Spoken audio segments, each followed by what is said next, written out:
Tulo ka pile.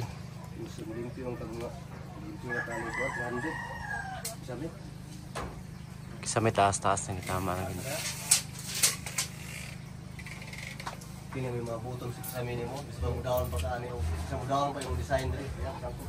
May musaka balik to. Design mo to ba? Ya.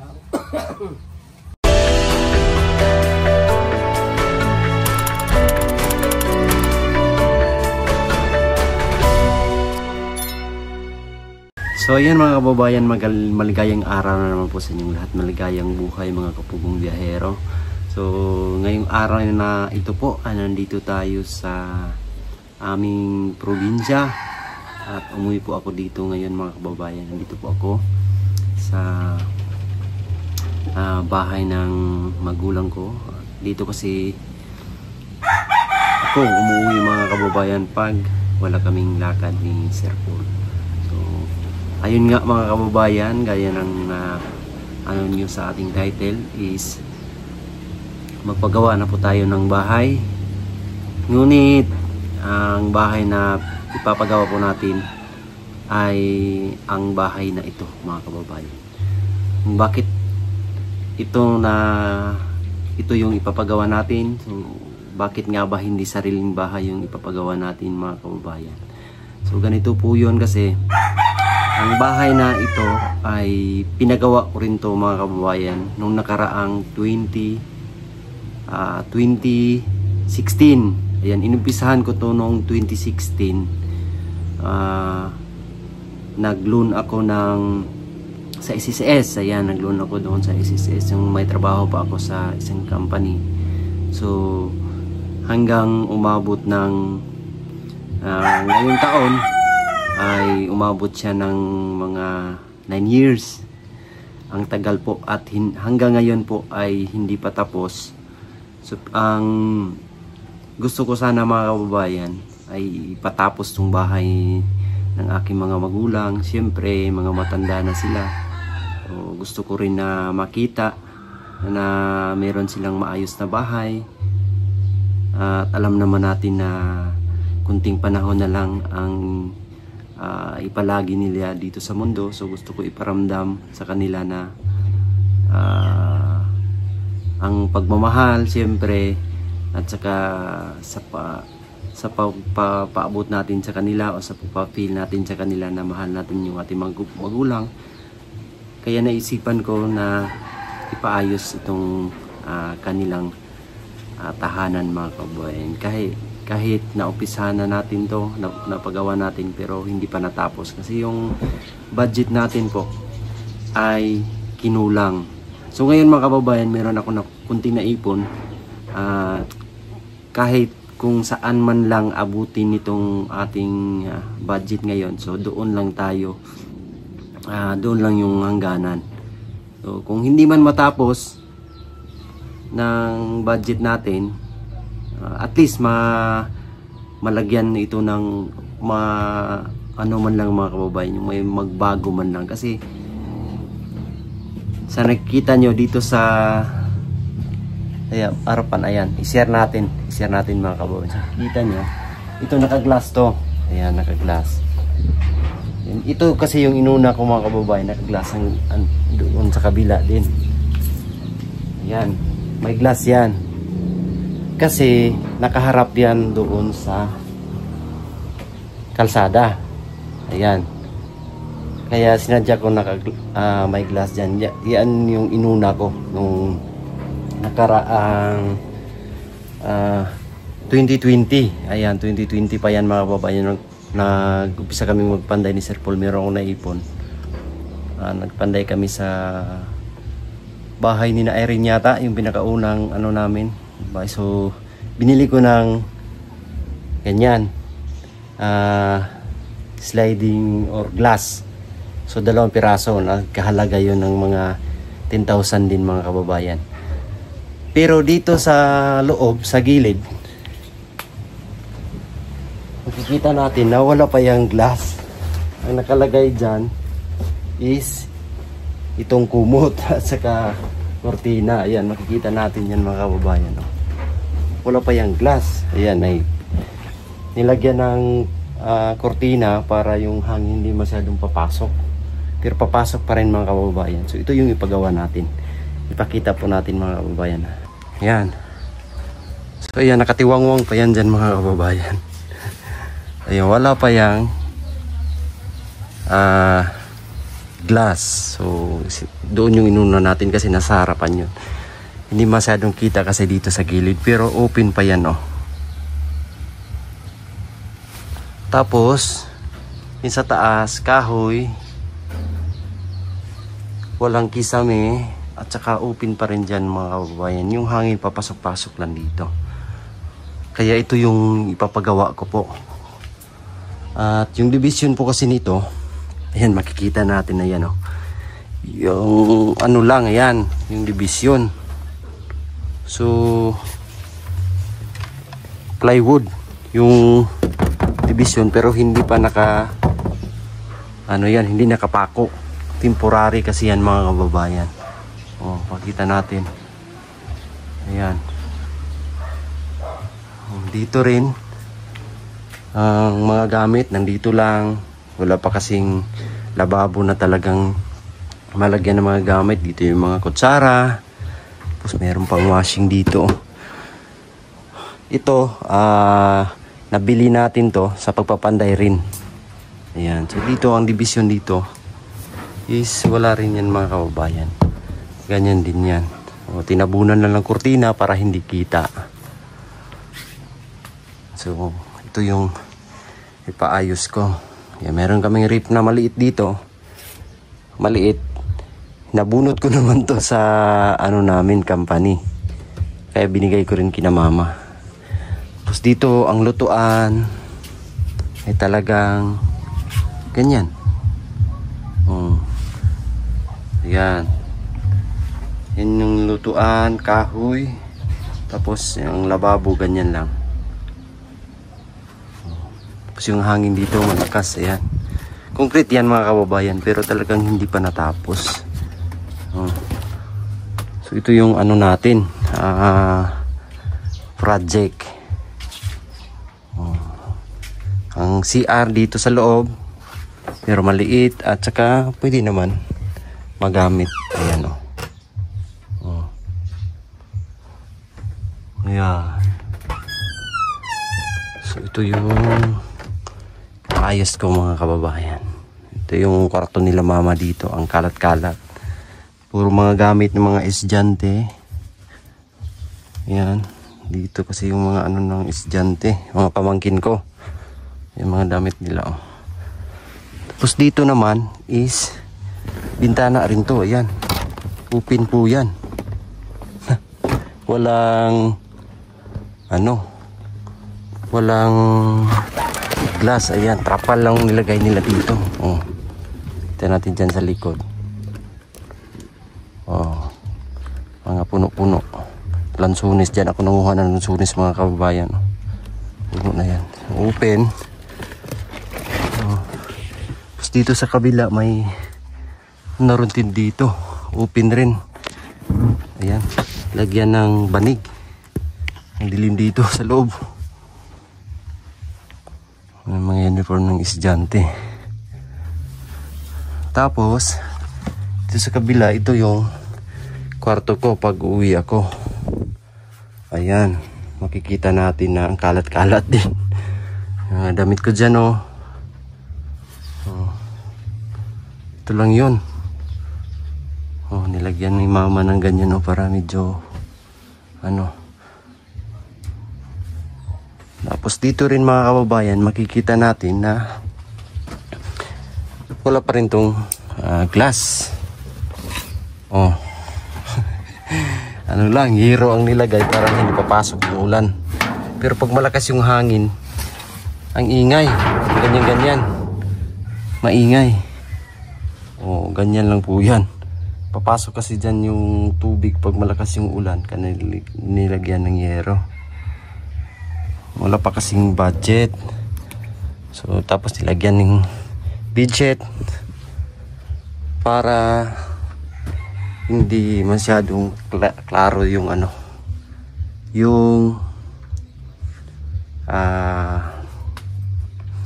tawag nito, yung yero na nilagay. So ayan po mga kababayan. Oh, yun yung kwarto natin dito. Diba?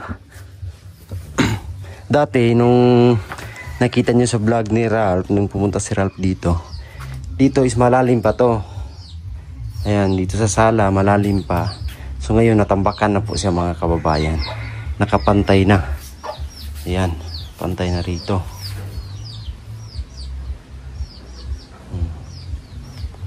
Yan, malaki-laking ano pa to, trabaho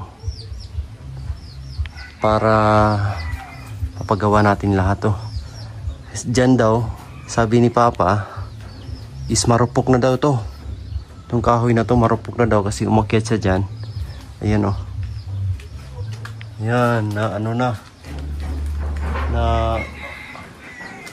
ano pa rin yung sabi niya, kasi mukhang malaglag daw nung umakyat siya dyan, nagkabit ng ilaw.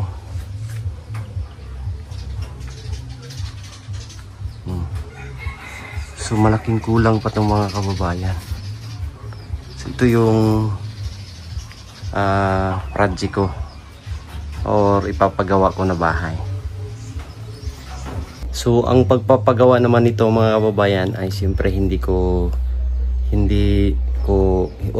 ako yung gagawa nito, kasi alam naman natin na na may trabaho tayo kay Sir Paul. So patuloy yung trabaho natin doon kay Sir Paul mga kababayan, at meron akong kinausap na gagawa nito. Hindi rin si PB Panday, kasi si PB Panday mga kababayan ay busy rin doon sa kanya bahay na ginagawa. So ang tatrabahuin ko nito is yung pinsan ko na isa rin sa nagturo sa akin kung paano magpanday. So yun yung kinuha natin, kinausap natin na gagawa nito. At least makatulong rin tayo sa kanya mga kababayan, kahit ayan, mabigyan natin ng trabaho. Marami din ang nagsasabi na kapag ipagawa ko ng bahay dito, mga kapitbahay namin o mga kaibigan, pinsan, mga kamag-anak na gusto nilang magtrabaho din. Pero sa kaso naman na yan is kung ano lang din, yung hindi tayo malugi sa pagkuha ng tao. So siyempre yung pinsan ko na gagawa nito, so siyempre siya lang din yung paghanapin natin ng mga tauhan para alam niya yung gawa ng tao at saka kilala din niya mga kababayan. So naisipan ko ng pasimulan ito. Ang inaantay ko lang ay yung pinsan ko kung kailan siya bakante, mga kababayan. Kasi kung sariling bahay ko ang ipapagawa ko, kasi mga kababayan, lagi akong bumabiyahe. Halimbawa kung magpagawa ako ng bahay doon sa katabi ng Sisters, so katabi ng PB Panday, so yung namin kasi ni Sir Paul, yung balik kumbaga yung lugar na pinupuntahan namin ba ng Pugong Biyahero Team ay mas maigi o mas pabor kasi pag dito ako mag-stay sa Davao City, hindi dito sa aming probinsya. Sa Davao City po mag-stay. Ang kaso hindi rin tayo makapagawa ng bahay doon mga kababayan, kasi sobrang mahal. Milyon yung luti sa Davao City. So hindi na natin kaya yon na milyon. Yung bumili tayo ng lote doon sa banda kina Eder kasi medyo mura pa. Sa Davao City, ang magawa mo din dyan, kagaya ko, ultimo lang din. So magre-renta lang tayo kung na doon tayo mag-stay. So sa ngayon nagre-rent ako doon mga kababayan. Kapag magpagawa ako ng bahay doon sa katabi ng Key Sisters kasi, o sa tabi ni Pipanday, yung kaibigan natin, ay hindi ko rin titirhan o ano po mga kababayan, wala ding makatitira sa ngayon. Kasi ang biyahe namin sa ngayon mga kababayan ay dito sa Mindanao, kasi doon ang Digos kasi mga kababayan ay kasunod niyan is Cotabato na. So wala pa kaming plan na magpunta o magmisyon doon sa bandang Cotabato. Kaya yung pinag-istayan namin, gaya ni Sir Paul, pag pupunta siya dito sa Davao, mag-stay siya sa Davao City mismo mga kababayan. Ang Digos malayo yan sa Davao City rin. Malayo ang Digos City is 60 kilometers away from Davao City. So kung doon kami mag-stay ng Digos o doon ako magpagawa ng bahay, doon ako titira, babiyahe pa ako papuntang Davao. So malayo mga kababayan. So kaya nag-rent lang ako sa Davao at uwi lang ako dito sa aming probinsya. So ang naisipan ko, ito talaga yung pinakaunang inisip ko mga kababayan, na kung sakali man na ako ay aasenso sa buhay o magkapera, kahit kunting pera lang, bahay ng magulang ko talaga yung uunahin ko na ipagawa. So ito na nga ang panahon, hindi man matatawag na umasenso talaga ako, pero meron akong naipon na kunti lang na alam kong mapapaayos ang bahay ni na mama kahit hindi matapos. So dahan-dahanin ko lang mga kababayan yung naipon ko, kasi pag hindi ko binili ng materyales o hindi ko ipapagawa, mauubos lang kasi mga kababayan, mauubos lang yung pera. Sayang naman na walang patutunguhan. Kaya naisipan ko na ipagawa na tong bahay ng magulang mga kababayan.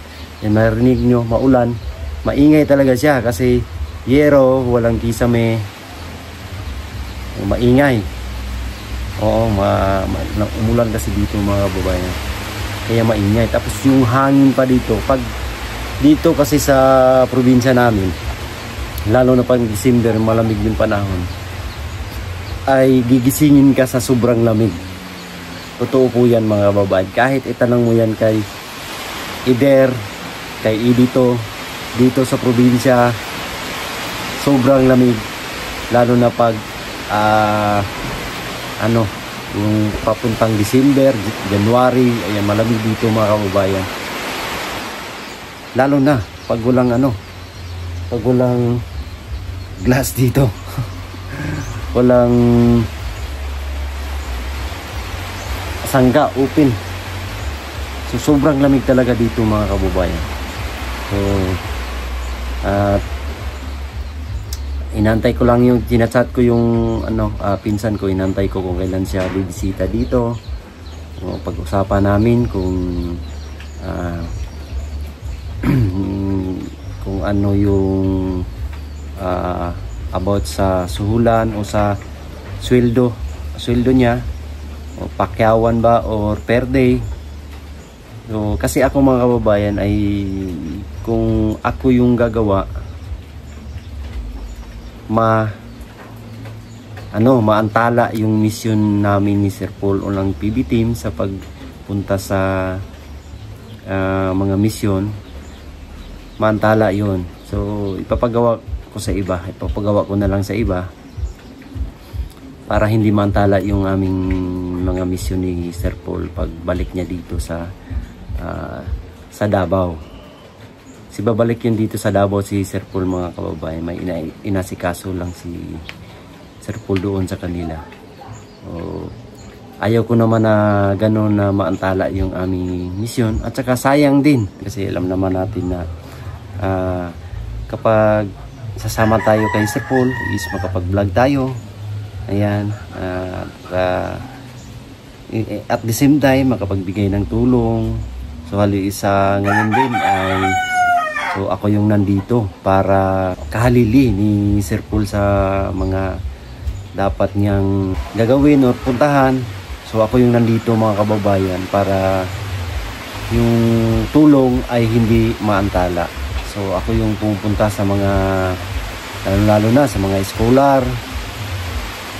Kaming dalawa ni dito, ayan, sa mga iba't ibang puntahan pa. So ako yung nandito po mga kababayan.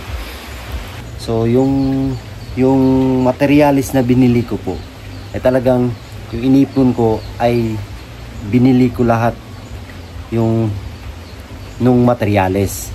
Dahan-dahan lang hanggang sa mabuo. Kung hindi man ngayong taon o baka next year. So at least maumpisahan ko to or mabago itong bahay, malagyan ng ano. Kasi may gusto kasi akong idagdag nito po mga kababayan. Yung sa gilid gusto kong lagyan ng halimbawa yung sa kusina. Doon sa kusina, ayan. Doon sa kusina kasi kami dirag panday nito mga kababoy. Kahoy to dito. Ayan, kahoy yan. Malalim kasi ito dito. Gusto ko dagdagan to dito hanggang doon sa unahan. Gusto ko i-flooring para mapantay dyan. Kasi ang lote dito is medyo maliit lang din. Nasa mga 10 by 12 meters lang. 10 by 12 kasi 30 feet man. So, nasa mga ganun, 10 meters by 12 meters. Ganun kalaki. So, gusto kong buuhin na na mapluringan dito sa gilid. Kasi malalim. Kung patambakan ko pa itong mga kababayan is mas lalong lalaki yung gastos natin. Kaya naisipan ko na i-flooring na lang or i-beam. Poste, gagawa na lang ng poste tsaka i-beam. Kaya doon sa likod o doon sa kwarto. Naka-beam kasi yun mga kababayan.